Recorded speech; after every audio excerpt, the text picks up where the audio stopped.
IEBC, as currently constituted, together with the institutions that conducted the August elections, cannot conduct a free and fair elections in October. It is not in their interest to do so. And so today, we launch our campaign against any elections held by the IEBC as currently constituted.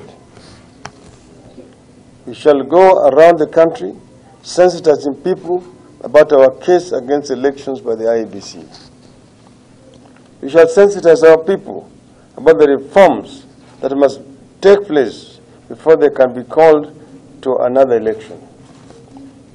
As the opposition, we have instituted reforms to the election process before. We shall do it again. The fact that institutions can't reform when they are led by the people opposed to reforms.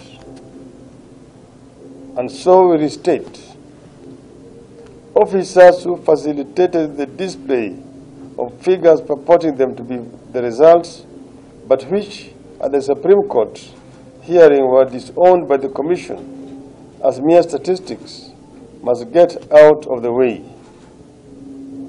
That is where the reform at the IEBC will begin.